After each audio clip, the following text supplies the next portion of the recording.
and the continent of Africa and issues that affect the people who reside in Africa, but also the Africans who are residing in other parts of the world.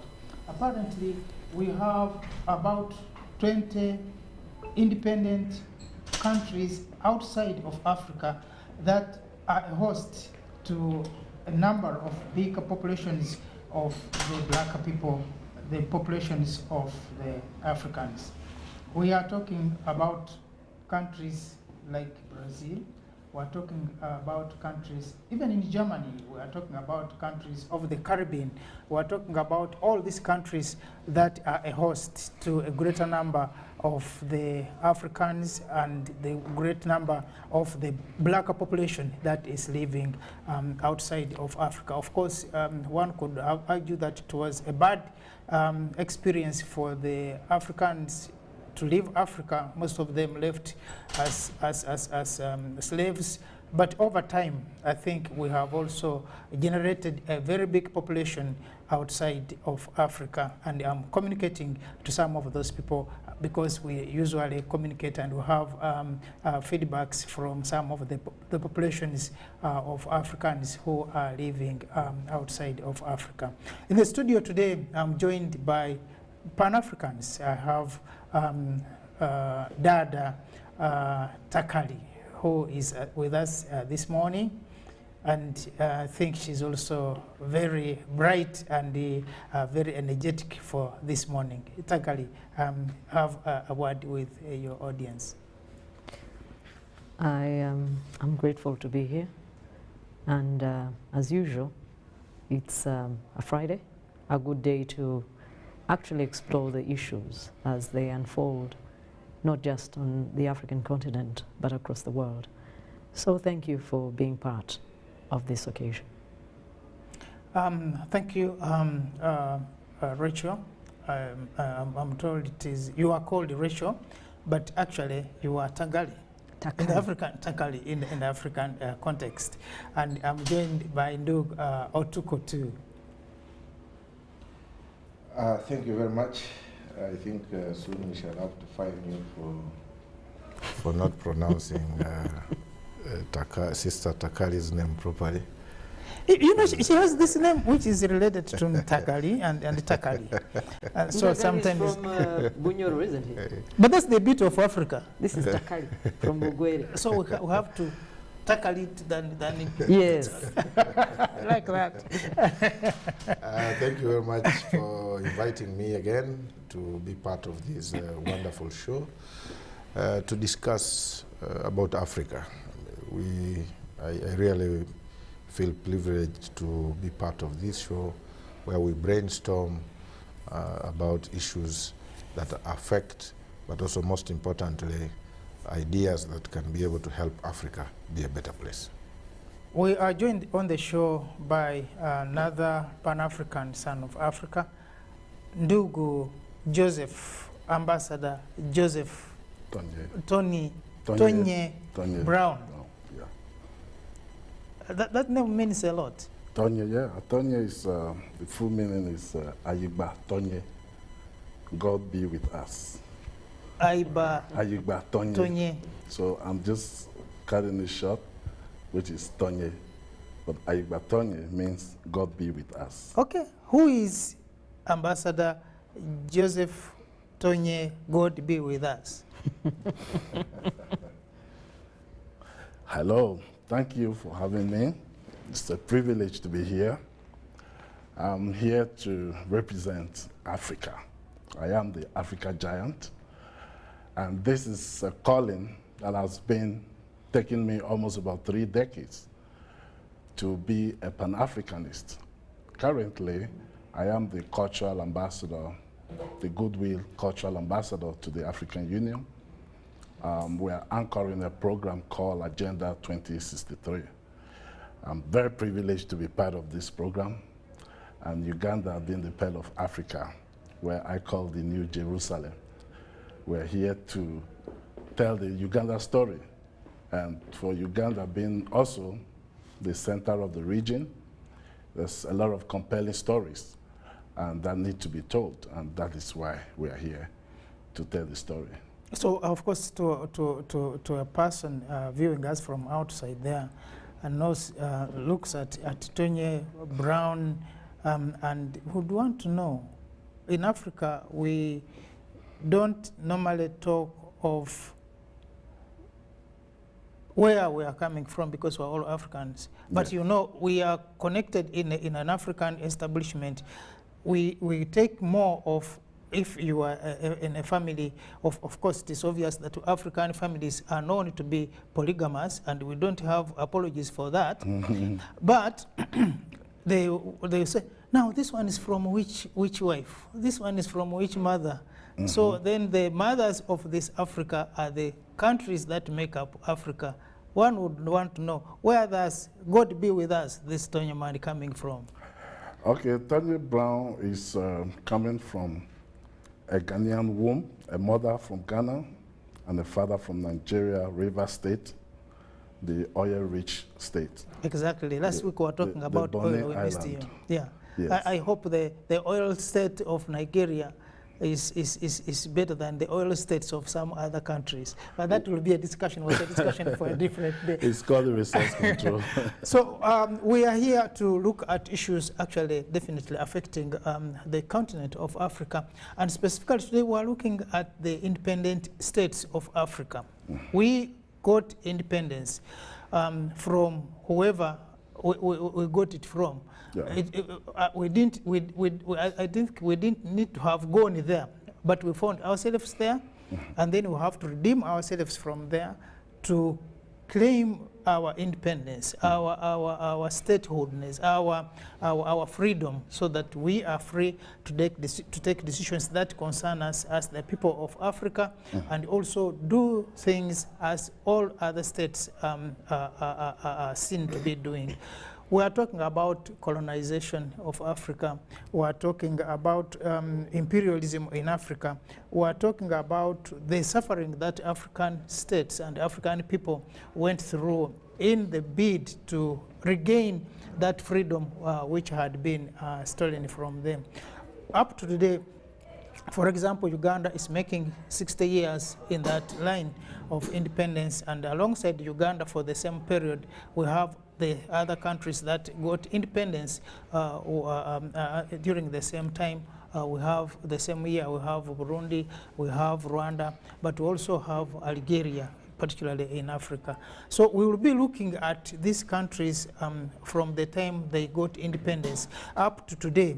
Are we fully independent? If we are not fully independent, do we have issues that are impeding us to attain that total freedom that we are looking for? Or at the same time, if there are any impediments, what should the Africans do to make sure that we are independent? Of course, when we talk about independence, we're also looking at the history of how we came to be where we are, how we came to be colonized as the African people, and why was it necessary for us to be colonized? Why was someone sitting somewhere thinking that Africans need to be controlled? Were we a problem? Were we a resource? So what brought all of that so that Africans found themselves to that? Of course, even before that, as Africans were struggling for resources, we had the tribal struggles, we have tyrannical struggles because of the resources.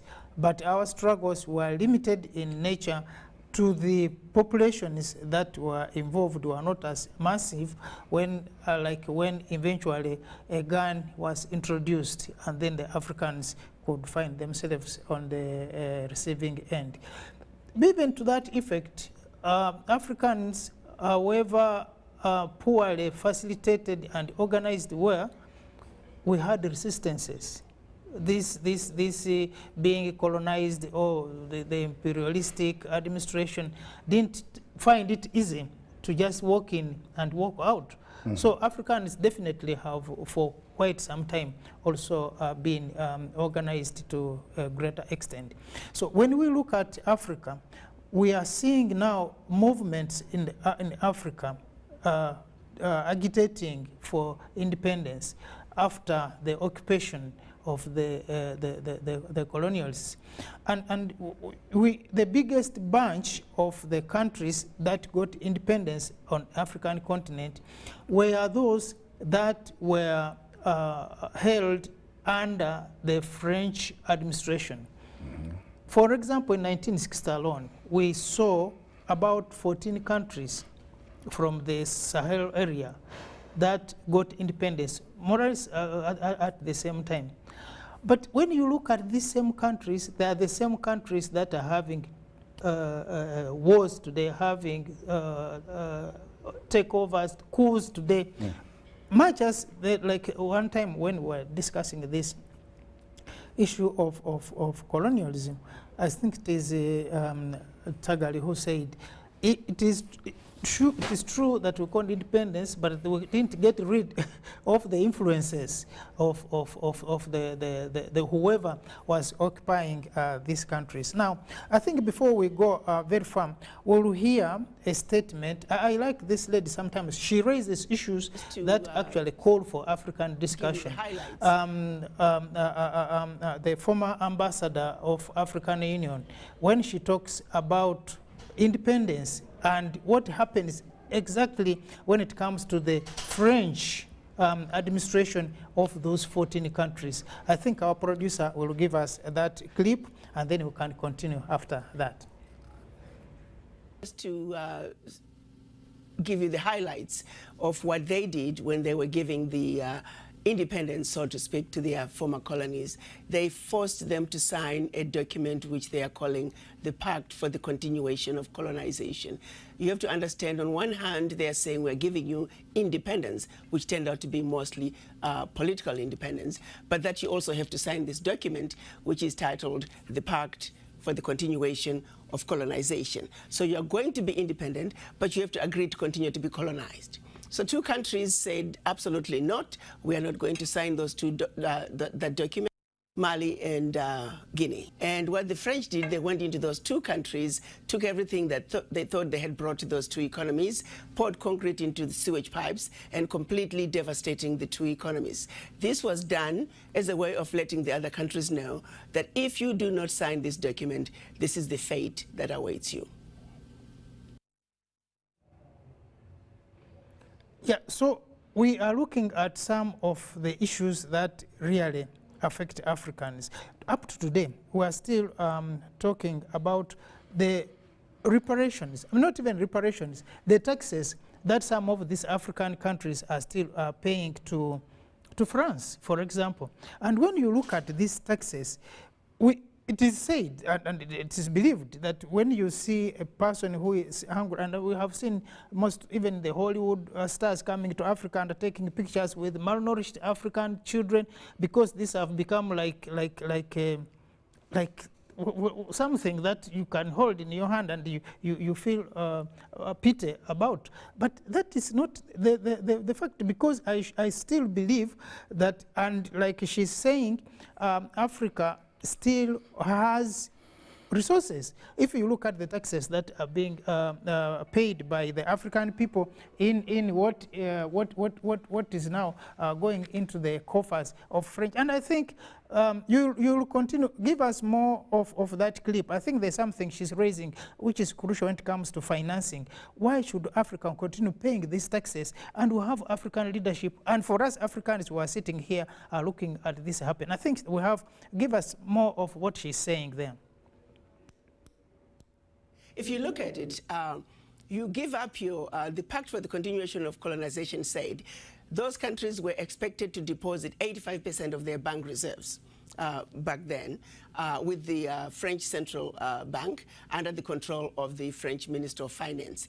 And should those countries wish to request some of those monies, because remember they were only left with 15% of their reserves, then they would have to submit a financial statement for the country, And if approved, they could only access up to 20% of whatever they had deposited the year before as a loan at commercial interest rates. The only difference now is the 85% deposits have now been lowered down to maybe between 50 and 60%. But the countries are still forced and required to deposit their bank reserves with the French Central Bank. So picture this situation. You are depositing all your monies with France. Should you need some of your money, you get it as a loan at commercial interest rates. So immediately, you have a credit with France, but you begin to owe France. This has been going on and continues to this day. So combined, the 14 countries are giving to France cash, cold hard cash, over $500 billion every year. And France takes that money and invests it in its own stock market under the French name, and the countries may or may not know the returns. Currently, for every 14 billion that France takes out of Africa, by the time they finish investing it in the French stock market, they are realizing upwards of 300 billion. So you do the math to see how much money France is taking out of Africa every year. And yet France has the audacity to then look at African countries and call them poor countries. Why would poor African countries give $500 billion to France year in and year out?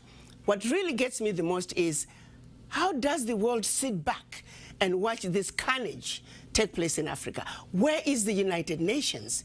This is the body that's supposed to be looking out for any violations of human rights. It is my humble opinion that singularly, what France is doing to Africa is the biggest violation of human rights.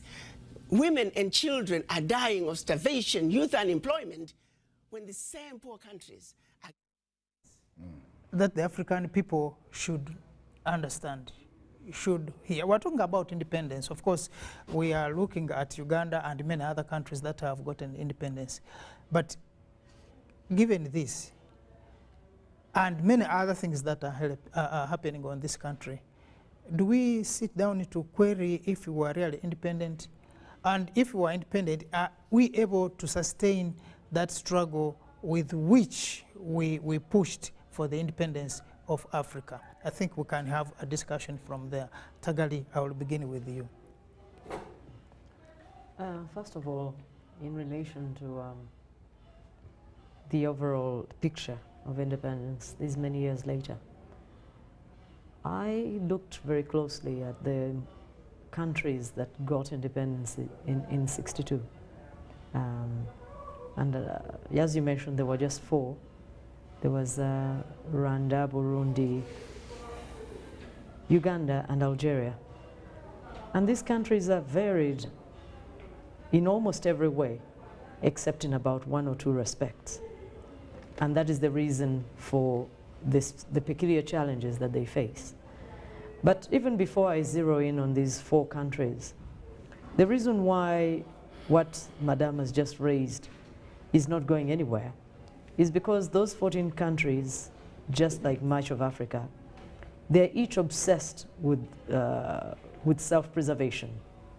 And I'm talking about the immediate holders of the highest offices in those lands. There is no time for national interest. There is no time for seeking to forge alliances with neighbors who are similarly challenged. Whoever gets to the highest place must stay there at any cost, including the welfare of their own people.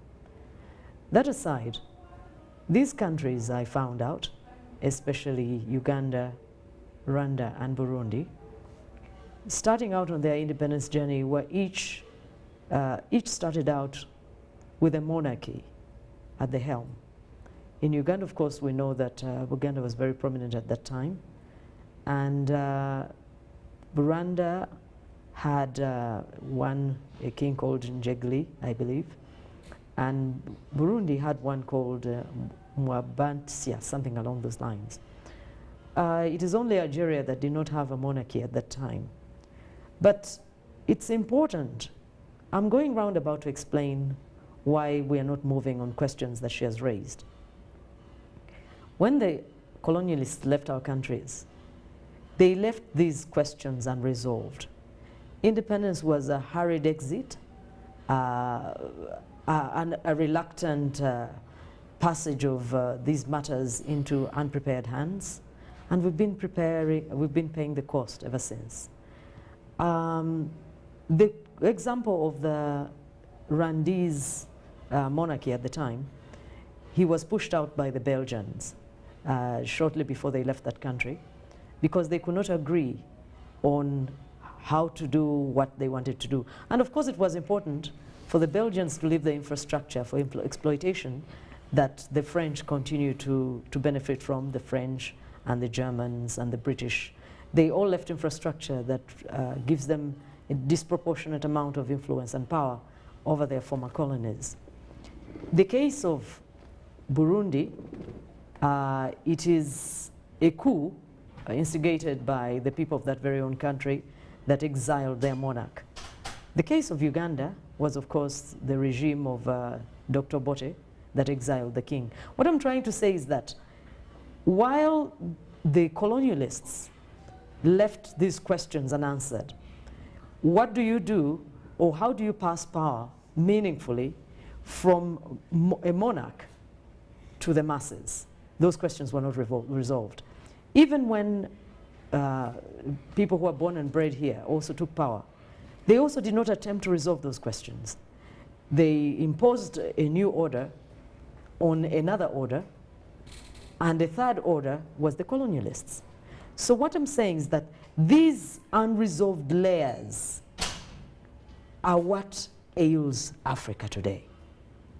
Because like I said, the people who replaced the monarchies or the chiefdoms had #1 agenda to take over the power and influence of the people they found there.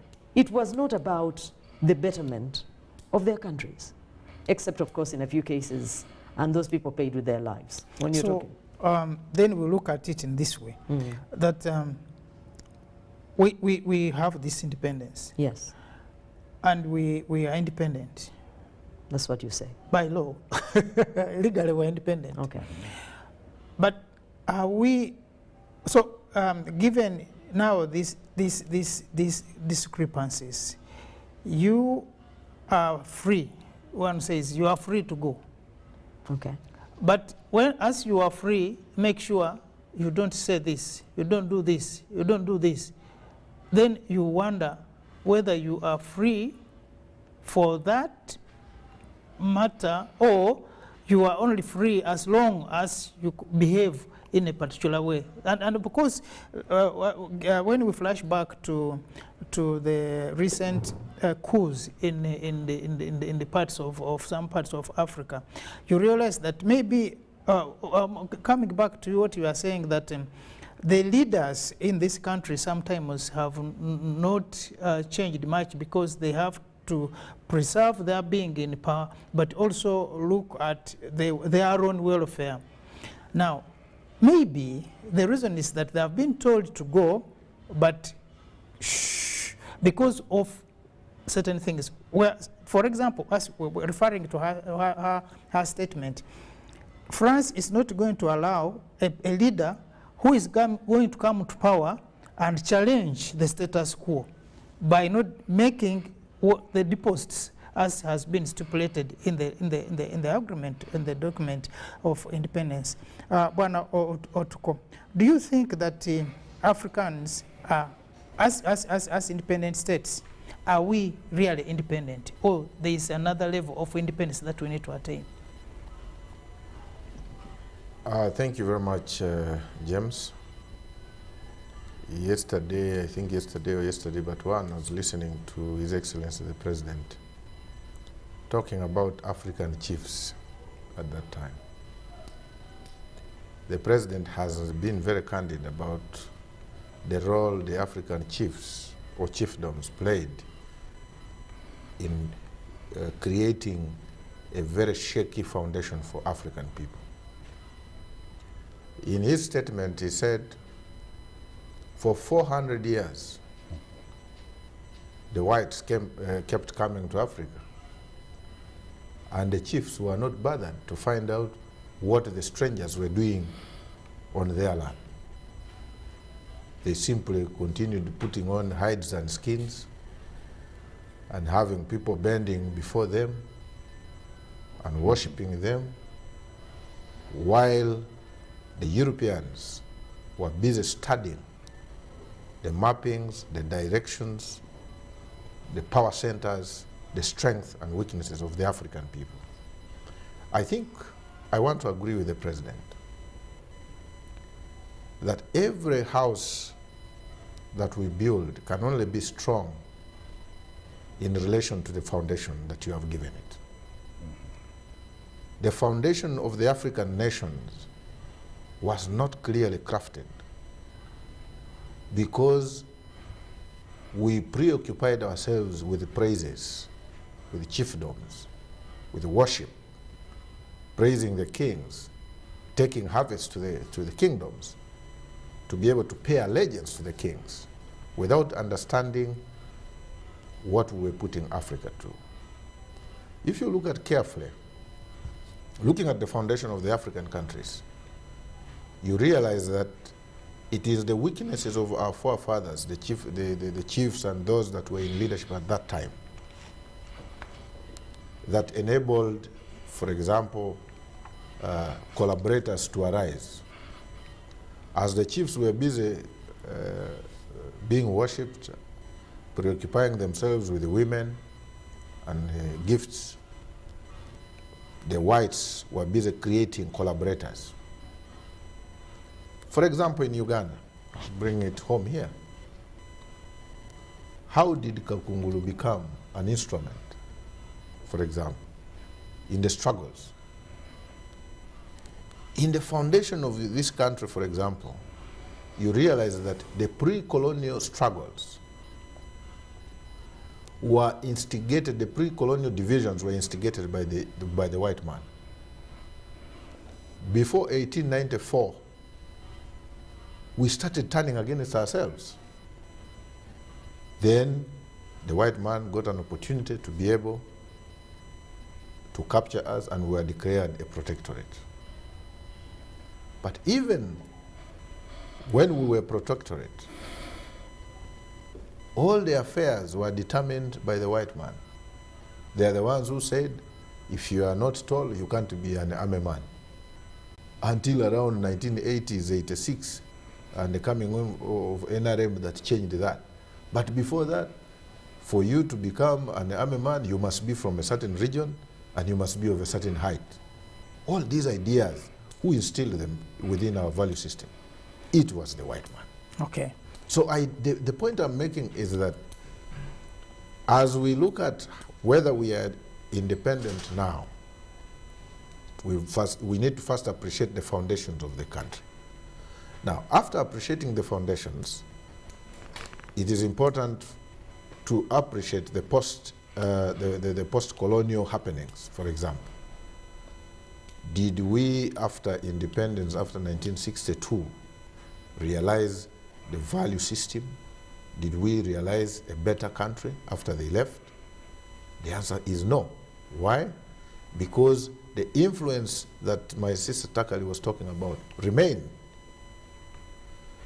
Today, as we speak, it has also manifested in different ways. The financial systems in the world are used to control the African people. Money is a factor of colonization now. Africa is poor, but as you heard the professor talking, the doctor, that the ambassador was talking, how can we have African countries deposit $500 billion to the Paris economy? And then we go looking for and then we go and borrow it. These are mindset issues that we have always talked about. Because talking about the chiefs who looked on as their people were being treated, are we still not looking at the same things happen today as our people continue to be traded in one way or the other? Yes, it is the same. That's the point I was making, that the chiefs are now the political leaders. The people we elect in positions, those that are appointed into positions, are the chiefs now of the 18th century. Today, it is our political leaders that are selling Africa. They are selling Africa in terms of deals. They are selling Africa in terms of collaboration. Every loan, for example, that comes to Africa, it is Africans that are going to lobby for it. Exactly. Assuming we had an African bank, for example, and the African countries, just imagine, only 14 African countries are depositing $500 billion into the Paris economy. And how about if we had the forced saving exactly here? Forced saving in Africa, in Africa, where we can be able to say we shall have more than in $1 trillion. Exactly. We shall have in every financial year, we shall have $1 trillion saved in African bank, and we shall be able to borrow at a lower cost. So I think the issue here is that we must deal with those that are still perpetrating as collaborators and be able to liberate Africa. Ndugu Joseph, yeah, I'll come to you. With all this, we see that Africa is actually not poor, but someone has created a mindset to make sure that Africa is poor. And we have also fallen in the trap to know that we are poor, and we have decided that we are poor, and definitely have become poor. Now, we have agencies in this continent that are supposed to provide that hope for the Africans. And I will take you on the issue of the African Union. Where is the African Union in all this? Do you think African Union can have a part to play to salvage the population of this continent? Thank you, James. I think fundamentally there are questions and there are answers. But most importantly, we should focus on the answers. The Western hegemonies came to Africa. They came while we were sleeping. And they came and fenced us up, and they came with a strategy. This strategy has been working for them, and it's keep working for them. The reason is simple. We got the land, they came and built on the land, and they became landlords. We became the tenants. So in the agreement, they said, listen, you are a tenant, and this is your limitation. You don't do this, you don't do that. And so they came with a strategy. So I was saying we were sleeping, but I think it's time for us to wake up. You know, when we talk about the origin of Africa, we had about 9 kingdoms, if I'm not mistaken, before the Western hegemonies came in. And these kingdoms were dealing with our cultural democracy. And, you know, we were very focused because we listened to our kings, even they have all the opportunities around them. But there is ethics and values. And so leadership is about baton, giving a baton. And when the transformation of independence came in, they did not give us the baton to run with it. They withheld the baton and also put on bottlenecks and said, this is your limitation. Yes, they've done their mathematics, but now we have to wake up. And we have to also come up with a strategy. When they came, there are some particular things they were focusing on.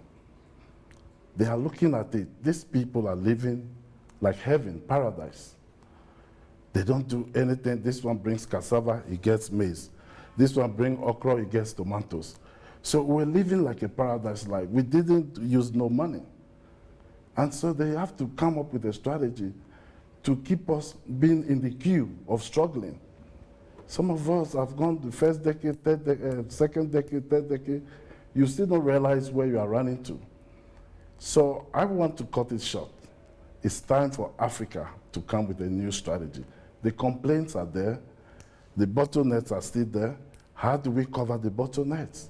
And how do we come up and feed the younger generation who are going to be the future of Africa? What orientation are we giving them?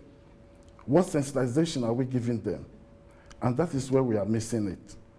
And African Union is still a foundation of, just like, you know, the Paris Club or whatever is an organization of diplomats. There's no culture. They're still maintaining the divide and rule system, which makes you a Ugandan, makes me a Nigerian, makes somebody a Burundian and Rwandese. So the system is still working for them. How do we collapse the system is the question. Exactly.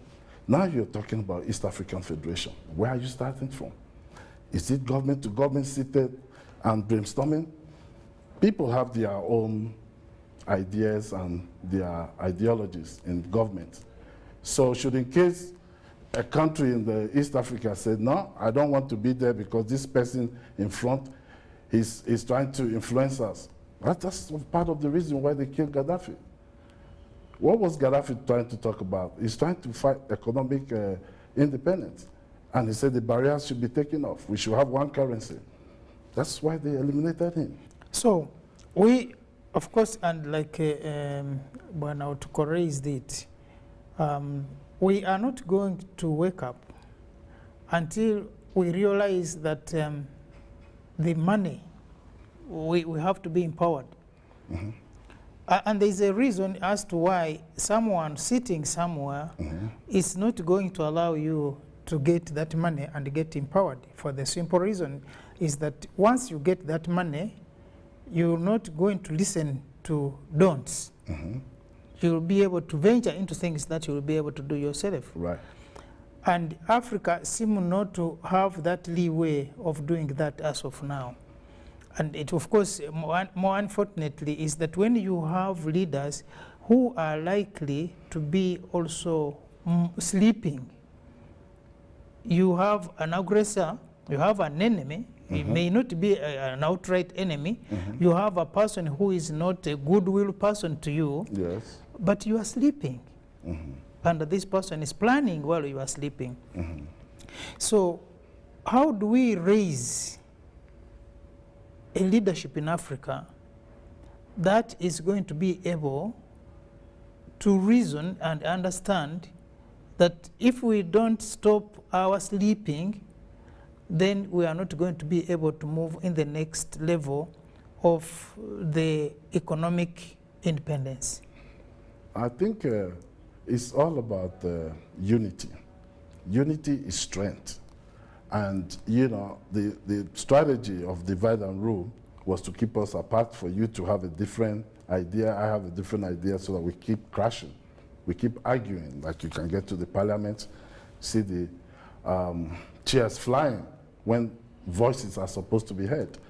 And men are supposed to make a decision. When people go to school, they went to school to teach. That's one generation teach the other generation. But when the teachers are doing some assaulting and having karate in the offices of the parliament, the lawmakers, that's where the confusion comes. But I want to go straight to the point. We need unity in Africa because unity is the strength. Secondly, that peace, to think about the positive things, are also very, very important, very paramount.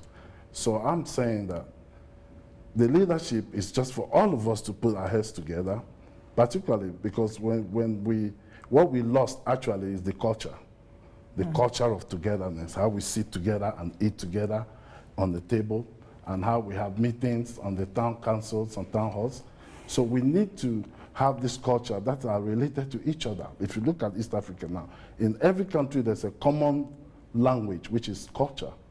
And that's why the Chinese is leading the world, because they go everywhere with their culture. Now, I think that's where we should start from. Sister Tagali, we have this problem of unity, like you put it. Unless we unite, we may not be able to move in the next production chain. And of course, you're also looking at the issue of empowerment. If we are not going to be united, we are not going to be ourselves empowered to be able to compete favorably. It's not because that, given that background we got from the ambassador, not that we are so poor, but is that we are not able to put ourselves together and organize ourselves. We are now having the East African community, we are looking at the African Union, and of course many other blocks on the continent. How do we come up with this strategy to unite as the African people? I think unity is, first of all, having a common focus. I think that is where unity comes from. And of course, unity is a function of appreciating what is good for you. Nobody adds themselves to someone who they don't think is good for them. So I think what I was saying a little earlier was that once the foundations of the states, like Mr. Otuko was saying, the foundations of how we wanted to go forward, beginning at when we parted physical company with the colonizer, he remained like a ghost somewhere, but physically he exited the power centers. We missed that opportunity, the first opportunity, to agree on a common way forward. Mr. Gaddafi tried much later to try and say, people, it's all about having a common currency, and it's about having a common political voice, and having a common social outlook, and so on and so forth. But that opportunity had been passed many, many years ago. Ndugu here has already been talking about what is happening at the AU. You're saying, how do we forge this path? The organization that should be at the fore is on a totally different tangent. First of all, when you're funded by the same people, it's laughable. If you're funded by those same people, they can't allow it. So you are saying that if we are to be economically empowered, then the struggle has to start with us. But we need something in common, other than just being black people. Of course, because at the end of the day, I said that the number one crisis of Africa today is having leaders who are each obsessed with themselves. That is the number one saboteur of African unity. Yeah, because the problem there then comes in, to your point, is that you are not going to sit in the African Union and begin making noise, knowing that back at home. And that is what I'm saying. Because one of the recent examples of this dilemma is the example of Burkina Faso. I think Burkina Faso, he's from West Africa, and can correct me. They've had what? 3 coups in 2 years or something like that? Yes. Yeah. And the leaders of ECOWAS, they made a journey not long ago. At the last, because this particular president now is new, is about a week old in his office. And the one before had advanced certain reasons for the coup. And the people of ECOWAS, the leadership, they rushed there and they said, okay, place a timeline for elections. I think 2 years was the gap. Before he could settle in his seat, he was carried off. Same reasons. Same reasons. But more importantly, they modified their tone. They said, okay, they no longer say overthrowing other people is outright terrible and we will not tolerate it. They now say you may overthrow your neighbor if you will set a timeline. Really? Yeah. And it is this script, it's not from Addis Ababa. Someone is reading this script in Paris. As whether you have a dog in the top seat, if it remits the money to Paris, it doesn't matter. The interest. Whether you have a cat in the presidency, as long as the money is remitted. So what we are saying, the first offense we have committed against ourselves as Africans is refusing to know and honor our interests. That is the number one reason for our problems. We have now reduced it, like these people of ECOWAS. They have now modified their tone. In the beginning, years ago, if someone overthrew someone in ECOWAS, they'll sanction. They'll sanction, they'll come out with force, including deploying troops at some point, Yeah. you know, to dislodge terrible people, like Williams of some years ago in Liberia. Now, they have even lost that resolve. So, what we are saying is, the first place is to forge, first of all, to lay down a plan. You talked about a plan. The white man has been consistent. Their plan is to dominate at whatever cost. Once they set that plan, the president was talking about 400 years, they were busy building the momentum for dominance. And refining it. Yes. Yes. They executed in Asia, they executed in Arabia, they executed in Africa. But for us, where is that document stating the interests and commitments of Africa? Does it exist? If that one doesn't exist, we cannot move forward. Because if you're talking unity, what are you unifying us around? So if I ask you, what is the common point, what will you tell me?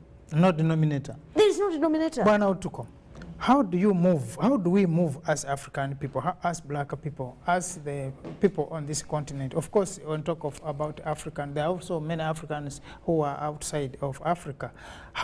What can we do? How do we get unity and get unified alongside certain issues, certain values that can drive us, that can give us the zeal to move? Or we give up and then struggle to survive? Thank you very much, Comrade James. The many African people have kept talking about unity, but I'm very happy that Takali has clearly brought it out. Unity for what? We are uniting on what? What is the purpose of our unity? That should come out clear. For us to move forward, we are talking about ECOWAS, SADC, IGAD, East African Community, AU, SADC. The question is, where is their budget coming from? 90 or 80% of the money that is being used by AU comes from European Union. The East African Community budget, 75% come from the donor community, European Union.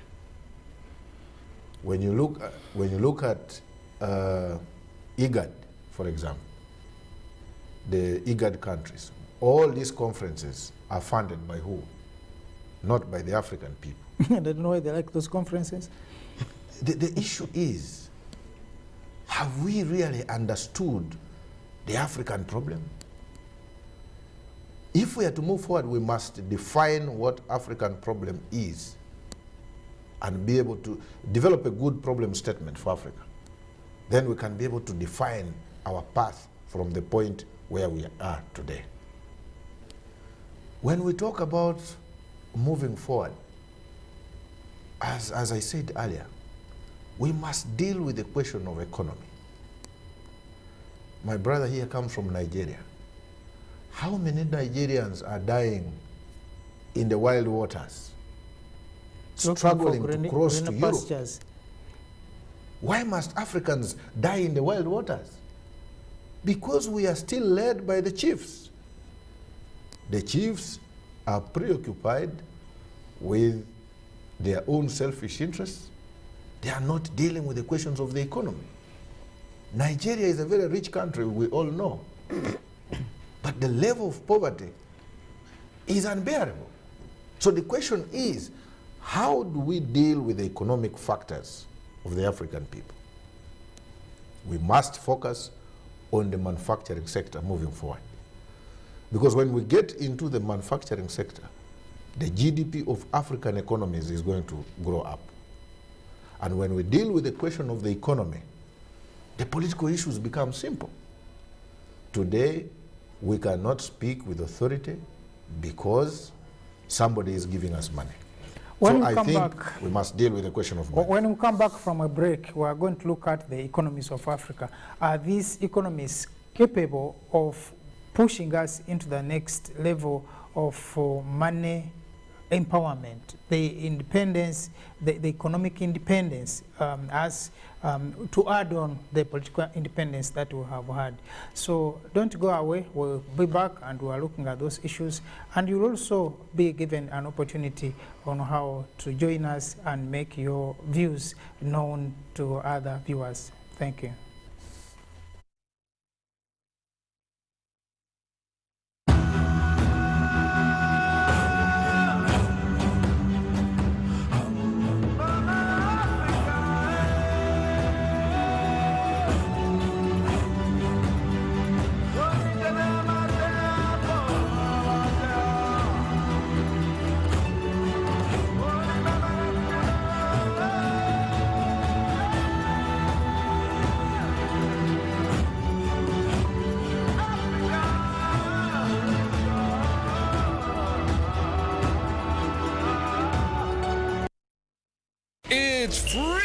Freaky Friday from Airtel. Buy or gift. Buy or give. Get freaky too! Dial star 149 star 10 hash to load a Freaky Friday bundle for you to enjoy the best offers on voice and data. To buy a bundle for friends and family, dial star 149 star 10 star 5 hash. Freaky Friday with Airtel. Buy or gift a bundle today. Dial star 149 star 10 hash to get started. Airtel, the smartphone network.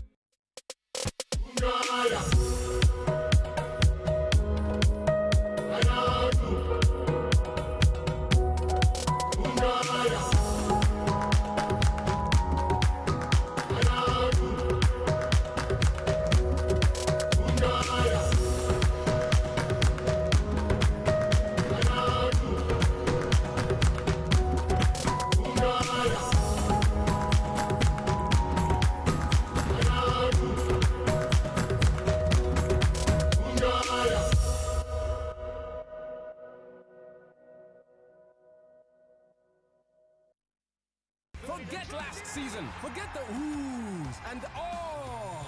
Forget every moment that stole the show. Because the real show is here on GoTV. It's the new season. It's action-packed and it's going to be non-stop football. With over 1,000 games from more than 7 leagues and cup competitions plus a World Cup. Make sure you get the best seat in the house this new football season. Get a GoCoder with 1 month of GoTV value for only 25,000 Uganda shillings and enjoy non-stop football. GoTV Uganda. Love it.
Welcome back, viewers, to this episode of the Pan-African Friday, where we look at issues that affect us as people of the continent of Africa, those who are living in Africa and those who are outside of Africa. And we appreciate your time being with us until now.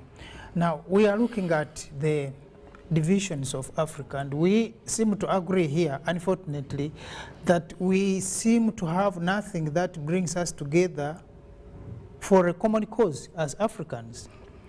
Now, this is not that it is a necessity, but it is a mindset that has been put in us by someone who planned that the African states must be divided in their smallest way, that there is nothing that brings us together, so that someone out there could continue exploiting us. Now, the unfortunate thing is that because of that disunity, we have also allowed it to continue happening, and we have not taken ourselves to that level where we can question why it is happening, because somehow, like the Tagali said, we, the African leaders, also seem to be benefiting from that loot. Last week we were discussing and said, look, why should an African steal money from his people and go and put it in a Swiss bank, for example, or an American bank? Now, tomorrow when they know you have stolen this money, they will collapse your regime, and then they will retain the money. because they will say, you stole this money. But when you are taking it there, no one told you, look, you have stolen this money, take it back to Africa, because they want it. Now, we are seeing that our economies have become so small, divided, but so rich. And why is that happening? Actually, surprisingly, Ambassador Chinange also has something she's saying about these small economies of Africa and why we are not able to even to do trade, intra-trade within Africa with this population, and we cannot even trade. But how can you trade if you are not even able to visit a friend, a relative, a colleague, and say, this is the plan we have? Because through that is when we can coordinate and come up with something common for us. I think let's have that statement where she's saying, talking about the economies, the small economies of Africa, then we shall continue from there. Don't go away, she's coming online. It's economies that we see today. Economies that clearly cannot survive on their own. Economies that are easy to destabilize should they begin to look like they're having a leg up. Economies that will make it very difficult for these countries to trade with each other. You see, economic development is increased productivity from one production cycle to the other. If you interfere with the ability of countries to trade, you immediately mess with economic development. So that partitioning of Africa back in 1884, and those partitionings remain in place today, is responsible for a lot of what has happened in Africa, our inability to grow our economies, our inability to travel from one country to the other. You look at tourism. If you need to go to Africa and visit 3 different countries, you got to send your passport to DC 3 different times. And each time your passport comes back, you got to send it again to another country, 2, 3, 4 weeks before you get your passport back. And then you got to send it back to Washington. At times, those embassies are on the same street. You could have walked from one embassy to the other, but you can't do it. And by the time you get your passport back with the 3rd visa, the visa for the first country is expired. Who needs to go through all that? So you say, forget it, I'm not going to Africa, I'm going to Europe. At every level, what we see happening today in Africa that affects economic development is directly related to what was done in 1884. You try to go from one part of Africa to the other. It's easier to fly into Europe and then come back down. Why? A lot of the airspaces were closed. All of it, thanks to the Berlin Conference. So people don't realize that that decision has everlasting implications on what goes on in Africa. And at the end of the day, it crystallizes down to our failure to grow our economies because it is very expensive to do business from one country to the other. Thank you. I think I want to agree with her. When you talk about economy, you must have the correct leadership in the country. Africa must strive to raise a Pan-African movement that is oriented to take over leadership in the African countries. Sure. We cannot continue raising puppets and having them installed as leaders in the African countries, and we continue celebrating that we are a better continent or we are moving to the right direction. For us to have good leaders, what must a good leader in African context be? 1, we must develop leaders who are philosophical, who know what is happening around them. We cannot have leaders who are basically in a kingdom-like state house palace and living without understanding the environment that the world is today. We must be able to have leaders that understand the geopolitics, the surroundings, the economic engagements and relationships for the African people. So that must be the first characteristic that we must be looking for as African people. The second one is African leaders. Africa must look forward to leaders who are ideologically clear, leaders who know the direction that they are moving, leaders who understand the people, the concerns of the people on how to develop solutions for them. And lastly, African leaders must have strategy. What is our strategy as African people? If we are not strategic, we cannot be able to move to the right direction. We must have a clear plan and a strategy that we want to achieve. For example, African Union is talking about, I think, Vision 2063 or something like that. So 2063. Yes, Vision 2063. What is the strategy to that vision? Are we going to continue being puppets? Are we going to continue borrowing from the West so that we achieve Vision 2063? Part of Vision 23 must be a financial independent strategy. Exactly. So that we can be able to have resources that can drive our continent to a better place. Which then shall need to have an African bank which is functional. Exactly. And which is able to fund activities of the African continent and fund some of these conferences that people want so much. Yes. We need also to communicate, like she has put it. Yes. If you are not able, if you are to move from here to go to Nigeria, how do you move, for example? Do you first fly to the European country, then connect to Nigeria? No, you fly from here to maybe Kenya or Or Ethiopia. Ethiopia. Okay. Until recently, yes. because we are if you are to fly from here to Nigeria, you will go through either Paris, or you will fly through London, or you will now sometimes fly through Dubai. But like she's saying, what happens when you fly from here to direct flight? Exactly, because you don't have an airline that is flying within Africa. So until now, we got Kenya Airways, we got Ethiopian Airways, and thank God now Uganda Airline is back, and then Rwanda Airline, then plus Tanzania and South Africa. But if we are not able to, within ourselves, coordinate, communicate, then we shall not be able to get to that. So if we have a common, have our African bank, then we shall be forced to say, let's deposit money. It will be our circle anyway, in short, in Uganda, from where we shall get money to fund our activities. But as long as we continue looking at some of these countries, and they're very, very willing, and you would think they're very kind, helping you doing your work, but they're not as kind as they look on the face.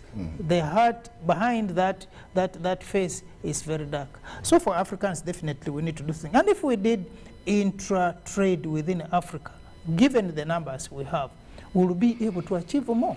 But you have now this kind of consumerism. We need to have products now produced from somewhere to compare with what we have in Africa. That has not only taken us to think that they are giving us better products, but has also taken us to think that we don't need to have our own. In any case, I will get it from where that kind of laziness.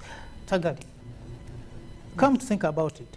Do you think that Africa can raise leaders that can stand up to this challenge? It can, and it has. But unfortunately, because we did not understand that the template that was left to us in the very beginning of these modern states was a template that served directly the interests of the colonizer. We thought that he had actually passed the baton. Decades later, we discover the infrastructure to continue his dominance is as intact. Can we dismantle? Yes, but the cost is very high. And because a normal human being's the first instinct is self-preservation, many have shunned that course. The course has an end like Gaddafi's. The end of that road has an end like Saddam's. It has an end like Patrice Lumumba. In other words, the cost is your very life. That's how bad it is. So if you don't have an appetite for martyrdom. I was reading something that in a place where stupidity is celebrated, then intelligence has to be reserved. So So unfortunately, what I'm saying is that at the onset, the independence era, the leaders of that time, many of them, understood and that they had internalized and accepted the cost of true independence. They understood that, look, if you were to, if you were to extend this path, the colonizer is determined to destroy whoever and whatever will be in the course of his dominance. Okay, let's bring the discussion back home. We are celebrating 60 years of independence. Yes. Uganda, Rwanda, Burundi, and Algeria. Yes. How are we standing in this? Are we any better compared to other African countries, or we're even at worse?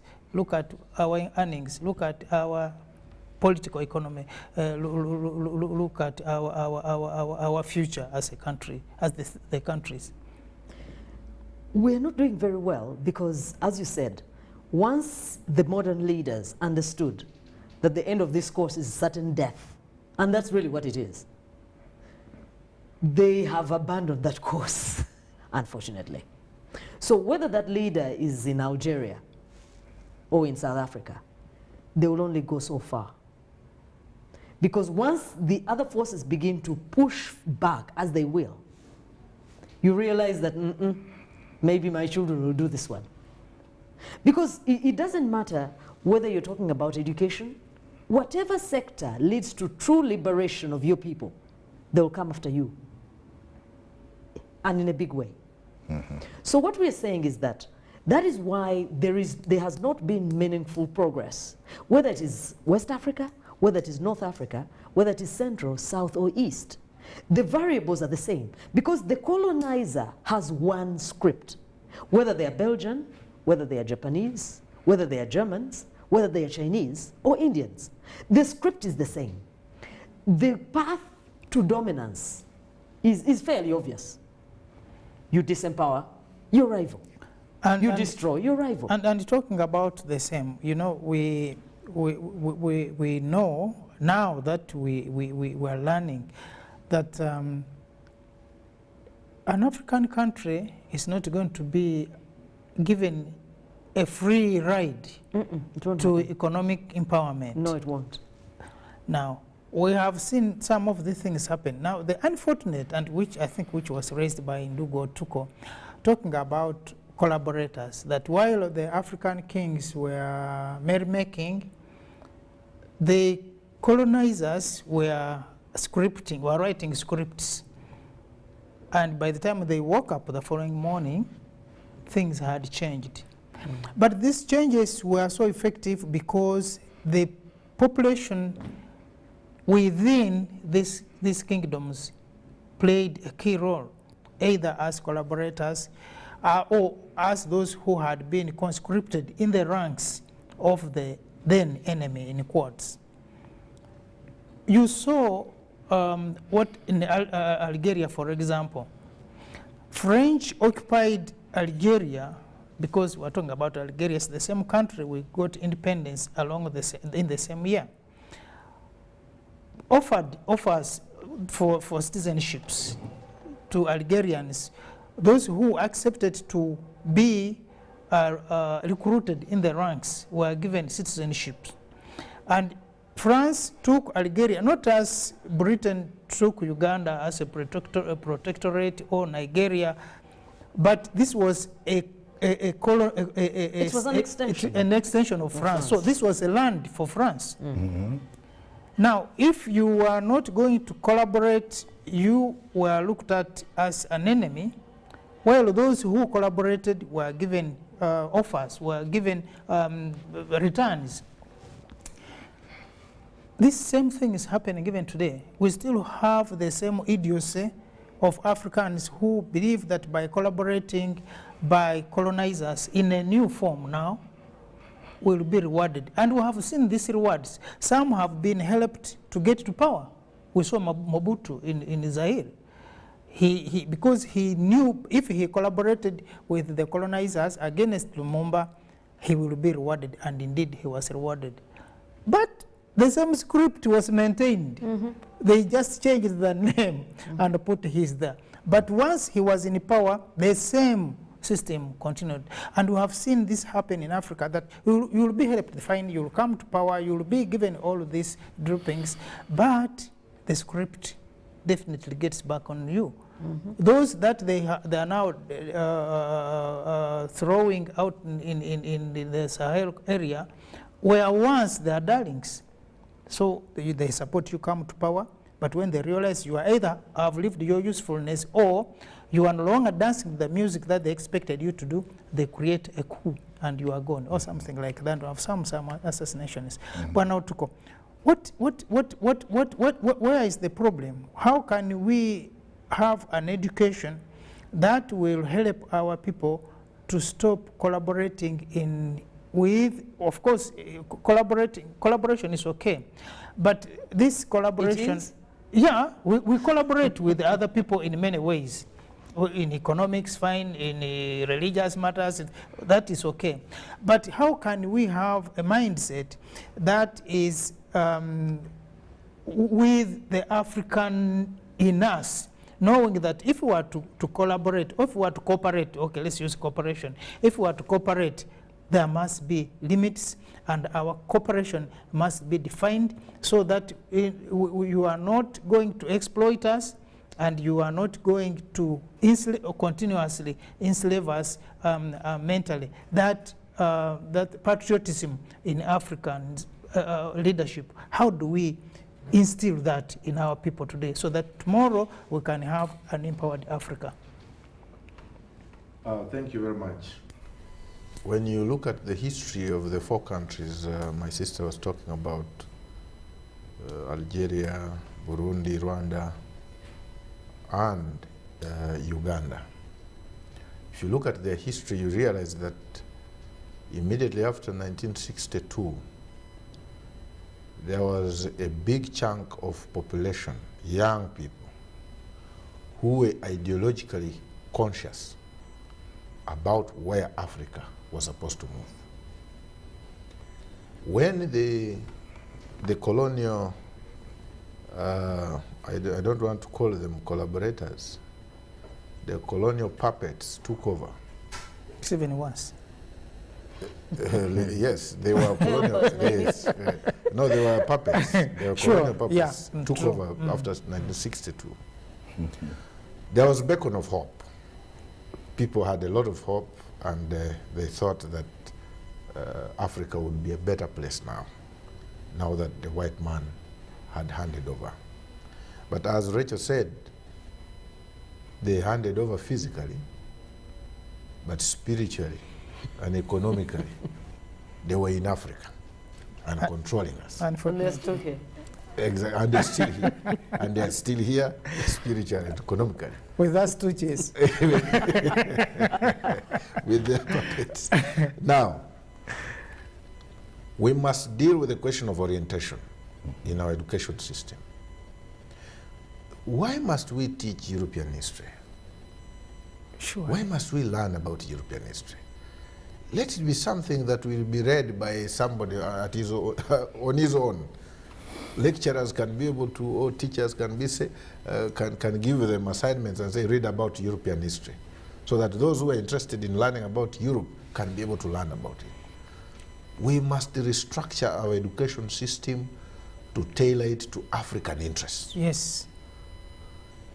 Why must we waste a lot of time learning about Napoleon? We must learn about Gaddafi. Who was Gaddafi? How was he able to transform the economy of Libya to where it was at that time? And what happened? What led to the collapse of the Libyan economy? Those are things that we must be interested in as an African, as African people, so that we can be able to orient our people to understand that the relationship we have with the West is cosmetic, so that we raise a generation of young people that is ready to fight for African liberation.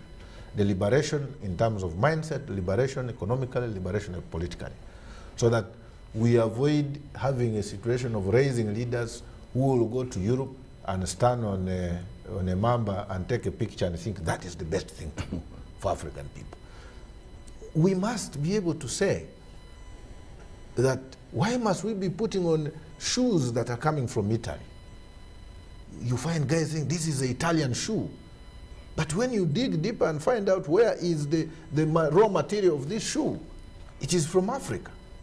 We are the suppliers of the raw material for the Italian best shoe that we call best shoe.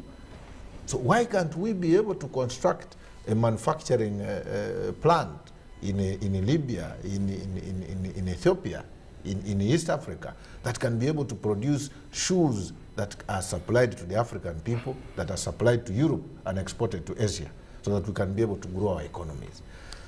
Unless we understand the cards being played in the trade in the trade sector, we shall not be able to progress as Africa.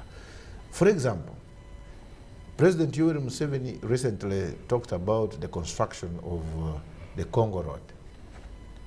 An African should be able to celebrate and say we are being connected to the African market, because the money that we are going to inject in constructing the DRC road will be recovered in less than 6 months, in line with the taxes that we shall be able to obtain between Uganda and Eastern DRC. If, for some of us who have gone to the Eastern DRC, if you went there, the number of goods being used in the market, in the shops, is actually 80% of the products that are being supplied or that are being traded in Eastern Congo come from Uganda and Kenya. So as those that are looking forward to a better economic benefits or dividends and connectivity to the African countries, we should be able to embrace and say, if it is possible, Your Excellency, let's extend this road up to Kinshasa. Why? Because at the end of it all, there will be an economic benefit to the people of Uganda, to the people of Congo, because of the amount of trade that we shall be able to do. And actually, the road should go up to Brazzaville. Exactly.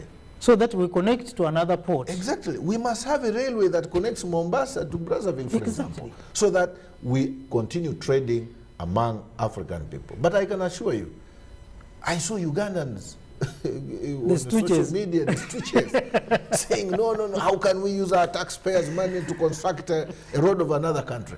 Unless we raise the consciousness of the people to understand the importance of connectivity, the trade among ourselves, so that we can strengthen the fabric of our economic credentials, we shall not be able to move as Africa. Is Nigeria any different? I think it's the African thing. It's called the African attire, African uniform. It's the same. Everything's about mindset. And then adding to what he just said, everything is fundamental. When the foundation is destroyed, like the Bible says, what could the righteous do? So I'm saying, talking about the 4 countries, what have they been able to achieve and what is the challenges? I want to say specifically, Uganda has achieved a lot, because in the continent today, we're having a leader who has a vision. But I want to say he's handicapped, because there's Christ, there's Jesus Christ, and there are 12 disciples. Jesus couldn't do it alone. There must be disciples. And lack of vision, the people perish. You find a man dragging, this is almost about 3 or 4 decades, dragging the whole nation to meet up the race, because everywhere is running. When they say economy, economy is on the run. American economy is on the run. The Chinese economy is on the run. Who takes first? China is taking over now. So, but the truth is that he has a vision, but he needs a team that can help him to bring this vision. If you ask me, what has Uganda achieved since independence? First, there's a stability. Because this what the Western hegemony brought was gun. You know, South Africa, I said, silencing the gun when they were leading the African Union. Unfortunately, if you go to South Africa today till tomorrow, you can go and buy a gun directly. And you get the license the same time. So why are you silencing? Which gun are you silencing now? Is this just a propaganda? That's hypocrisy. So you guys have come a long way. You have the peace, you have the stability, you have the freedom. When you have the freedom, you have enough room to think and to see beyond. Since independence, if I go on the high scraper, I look at the city. Is this city growing or is this sinking? I would say to balance it together is getting to the bottom. And one man is pulling this country. So we need people to be patriotic with a vision, dedicated commitment to the call to bring a mental independence, because we need the orientation. For example, the youth have no foundation to grow on. Why? The cultural value is missing. He said you should dress the way they should address you. For example, when you come in here, you see the foreign products being in the market everywhere, even the clothes we wear. Today's supposed to be Friday. In West Africa, Parliament, everywhere, they're wearing kitenji, your stuff, the African dresses, every Friday. It's like a law, okay? But we're not seeing it here. So we need to bring in some more ideas, ideologies that can motivate the youth particularly. So we need what we call independence, reorientation, so that we change the mindset. First and foremost, we have a lot to take care of ourselves before we talk about going to the outside world. And going back to the roots, as we used to call it in the diaspora, get back to your culture, get back to the basics. What do we have? Let's identify the potentials that we have. First and foremost, the human potential. If you look at how do the country develop, rapid economic growth in the country, and as Ambassador Arikana is saying, promoting the microeconomy. From the lady selling banana, she makes some US dollars. Tourism is the basis. And tourism is at the garden of all of us. At the backyard, there's the tourism going on there. And this is what we need to let the new generation know, that you can make money even at your backyard.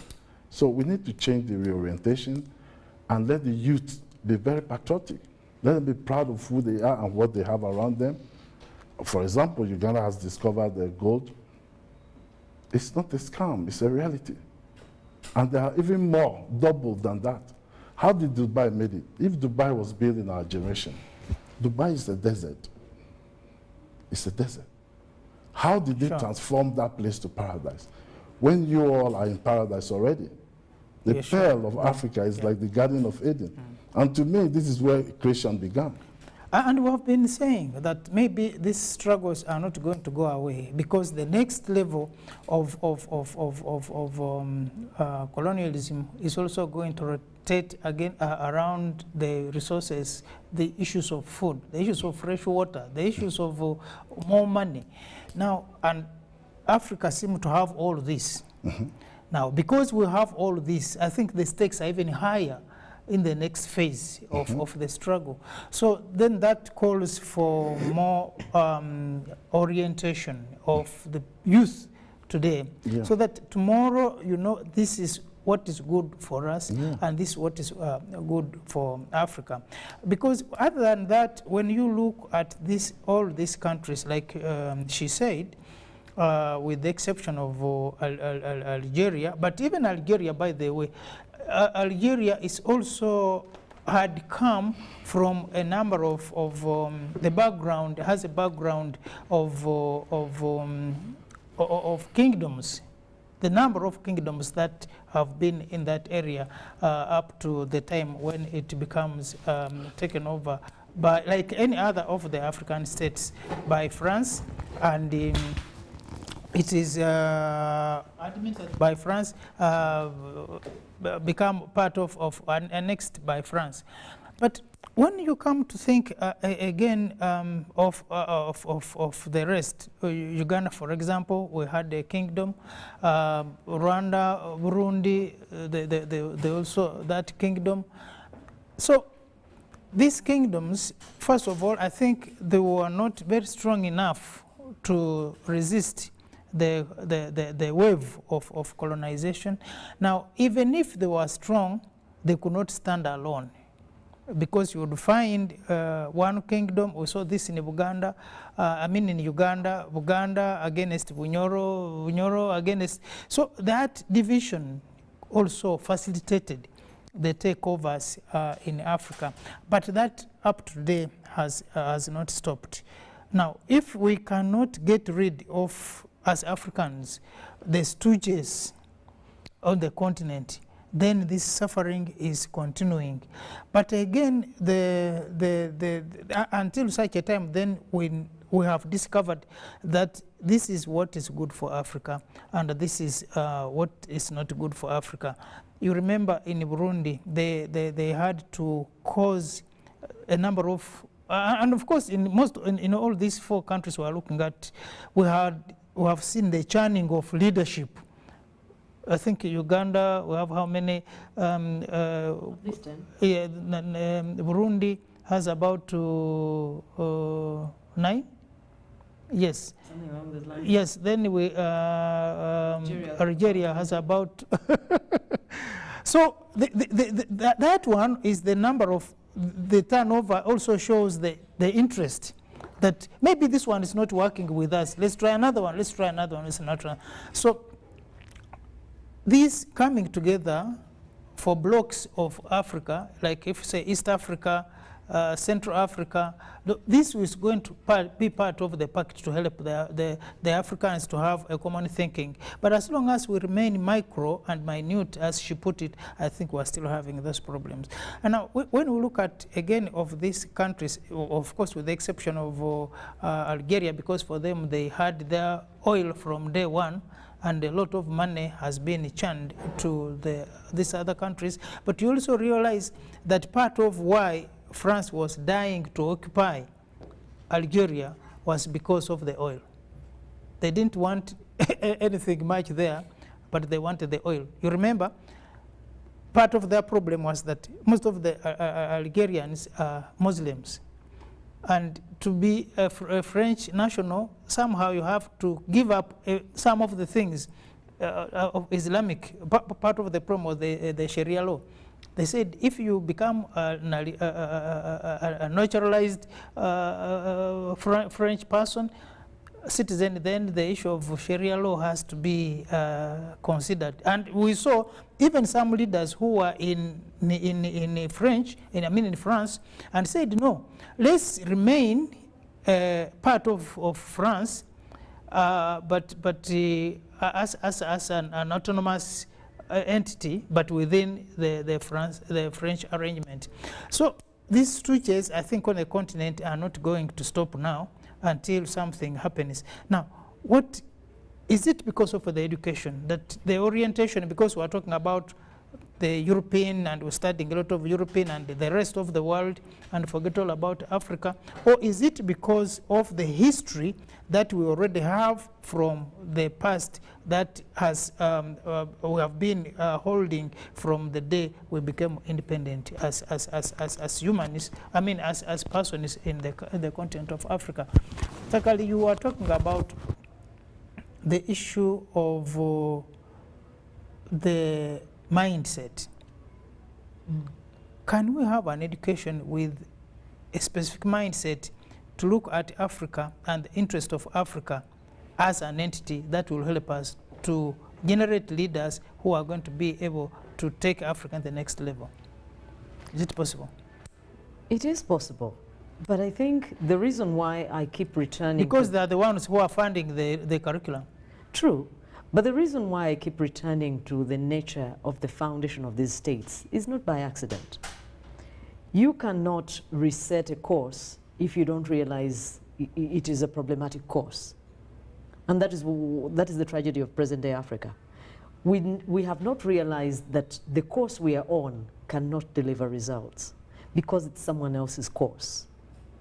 I don't know if I'm making sense. Yes. Think about these 4 countries. If you're talking about Algeria, it's in a very different physical location from Uganda. We're talking about North Africa. Nearer home, there are important differences. For example, you may say, oh, this is a question of ethnicity and so on. Maybe Uganda has these many tribes. I don't know if they're 40. I don't know the exact number. But think about Rwanda and Burundi. They're basically the same people. They speak the same language, by the way. Whether you're talking about the Hutsis and the Tutsis, it's one language. They may physically differ, but they're basically the same people. But that has not kept them from being at each other's throats. That has not kept them from preserving important divisions. You may say, maybe it's a question of landscape. Well, Algeria is 90% desert. Uganda is very fertile. Burundi and Rwanda, they have, they have decent... apparently, Rwanda, Burundi, within the same area, very fertile, everything. But as we speak today, Burundi is I think, one of the poorest countries in the world. That's what I'm saying. I'm highlighting these differences because the African question is one. We have not reset the course. It doesn't matter whether you're in North Africa. Exactly. The Algerians, they're Arabs. So you cannot say it is a black African thing. Those ones are Arabs and they're struggling. You cannot say maybe it is a question of religion. You're animist, the other ones are Muslims. You cannot say it is a question, this land mass is very small. Algeria is the largest country in Africa. It's the 10th largest by land mass in the world. So you cannot, it is not a question of land mass. Yes, Burundi and Rwanda are very small. Uganda is also small. So it is not a question of the composition of the peoples. It is not a question of the land mass. It is not even a question of resources, because Algeria has the 7th largest oil reserves in the world, and the 9th largest gas reserves in the entire world. So what binds us is the script that has never been revisited. Burundi and Rwanda were colonized by, first of all, Germany. Germany, when they were defeated at the end of World War II in 1918 in particular. The Germans were eased out of the equation, and the Belgians became their colonial master until independence. Ours was the British. Algeria was the French. So it is not even the exact colonial master. It is just that for them, many years ago, maybe hundreds of years ago, they decided their course. And as long as you occupy Europe, whether you're from the Czech Republic, whether you're a Russian, the script is the same. When you go to whoever you colonize, you do the same things. You establish a road network for your good. You put the education system for your good. Exactly. So us who have not understood that, it is now that I'm coming to a realization that whether it doesn't matter who is president, as long as that script is the same. Exactly. So what have we focused on? Removing this president. Whether you remove him, doesn't the matter. script is the same. Yes. Because people have been changing leadership. In Algeria, I told you, there are over 15 governments since independence. They are still struggling. In Uganda, we've had about 10. We are still struggling. Rwanda and Burundi are not far behind. So it is not a question of who occupies that office. It is the script. Now, the issue of the script must be addressed. Yes, and we have refused to do it. And then you need to look at not the individuals who are occupying the offices today, but the bigger picture, the bigger problem that was. She put it, I think we had, talking about tourism. We now, the Europeans have introduced what they call the Schengen visa. You get a visa and you are going to visit all of those countries. Now when it comes to Africa, even East Africa alone is a problem. Last time when I was going to Tanzania, I was used to, when you go to Kenya or to Rwanda, you just need an ID.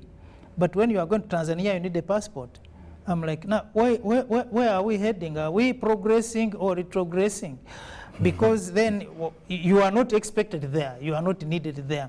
So these are some of the problems that we are having. If we are not going to be able to do that, I have seen some people who come to Uganda and then crossing to Rwanda becomes a problem. With East Africa struggling to introduce the single visa. These are issues that we need to be talking now. Not the issues of who is in power, because whoever is in power is also having the same problems. Tomorrow is and not you going to be there there. the same thing. Yes, you also, and last time we talked here, that we have seen African leaders who have been talking, the Burkina Faso.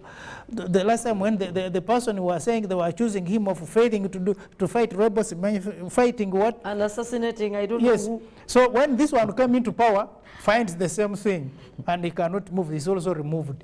So we shall continue churning out these leaders, keep bringing this one, churn out this one, bring this, but we are not moving because someone somewhere, the colonial order is yes, intact. is still having that script and knows what to do. So until that time when we say the problem is not the leader who is there, the problem is leadership. So let's address the leadership problem. Not only the individual who is in office today, but the whole scenario surrounding the African leadership, that whoever comes here might even be worse than the one we had yesterday, given the situation that we are faced with. So we now, as Africans, and we hope that African leadership can, at the top of the helm, we're having the African Parliament. You sometimes wonder whether they wake up in the morning to find out, because issues like now we are having these discussions of oil in Uganda, I would have expected that parliament to be key in addressing some of these issues. The issues we're having on the continent of these wars, the issues we're having on the continent of these interferences by the foreign administrations and the regimes would be addressed, but you hear them quiet. Like you said, whoever gives you money to go to that parliament will want you to keep quiet. So the saver you are is when you are quiet. If you make noise, you saw how these people were struggling to go back to the parliament in East African parliament here. Only to be quiet. Exactly. If you are to be quiet, be quiet. You save yourself. Burnout to come. How long is Africa going to be quiet? I think not very long. The foundation we are building, for example, the regional blocks that we have now developed, and the rise of leaders like Yoweri Museveni and others is a clear indication that Africa will be a better place in the near future. We simply need to be consistent. We simply need to be ensure that we continue preaching the gospel of Pan-Africanism. We continue designing, Africa must continue designing programs that are self-reliant, projects that can be able to be funded locally, and projects that can be able to be interdependent. If you look at the economies, for example, of Africa, taking, for example, these ones that we have been critically looking at, the four, you actually realize that there's some progress that has been achieved in terms of the GDP, for example. Yes. The Rwandan GDP is now about $3 billion, up from about $1.2 billion in 1986. And when you look at Burundi, for example, Burundi is about $2.7 billion now, up from about $1 billion in 1986. Uganda is now at about $40 billion, up from $8 billion in 1986. And also when you look at the road infrastructure in these countries, it has tremendously grown. But also when you look at the manufacturing sector, there has been growth in the manufacturing sector and industrialization. So these are indicators that Africa actually will not be quiet in the near future. Sure. Slowly we are growing towards that direction that we want. However long it may be, but I am very confident that one day we shall be there. Sure. My thinking is that the challenge that Africa must deal with now is that the economies are growing, but who is growing them? That is something that we must carefully study and be able to understand. Yes, we are growing. We are $40 billion now. Rwanda is $3 billion, and other countries are growing. But who is this person growing this economy? Are these Africans? If they are not Africans, well and good. The economy is growing, but we must now come up with an approach where Africans are the ones growing the African economy. We must have a manufacturing sector dominated 80%, 90% by African people, So that when we are talking about the rich men of Africa, we are talking about Africans, not the Indians, not the Chinese, not the Europeans, so that we can be able to have an Africa that is empowered, that is financially stable. Ambassador, your closing remarks on that? Yes, thank you, James. I think we have identified the challenges. The way forward is how to put the right thing at the right place.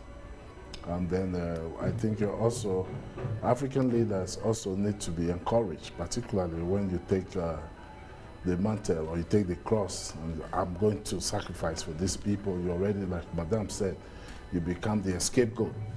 So we need that motivation from the youth and the leadership, so that that coordination, that spiritual coordination can be there. When somebody is doing something well, it ought to be, you know, people have to at least testify about it. So I think we need that momentum to keep the spirit high so that we can change the situation as it's supposed to be. Yeah. The only lady in the house.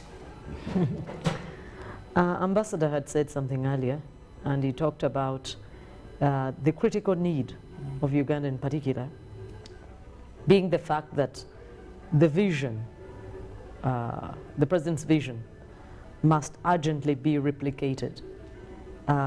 It has been said variously that it is not tenable not to have true disciples of the African vision going forward. One man can only do so much. And I suspect that that crisis is also true in many other locations. We must find a way to get more people on board who see things as they really are, if we are to make the progress we desire. Are you one person who also thinks that women should now be brought on board more than men if we are to achieve that? I don't know about more, but at least at least 50-50. To balance it. I knew you would say that, of course. Thank you so much, viewers who have been with us all this time. It has been a nice time, and of course the best is yet to come. But time may not allow us to exhaust everything. But we shall again be here next week on Friday, same time, with a lot of discussions about this continent and how to make better this continent of ours. Because at the end of it, it is our home, it's where we belong, and if it is bleeding, then we're also bleeding. We can't have a better place to live in than home where we are. Thank you so much. We'll continue being with you, and we'll continue getting your views on how we can improve our lives as Africans and how we can live a better life and make Africa a better place for all of us. Thank you so much. Until Friday when we meet, have a blessed weekend.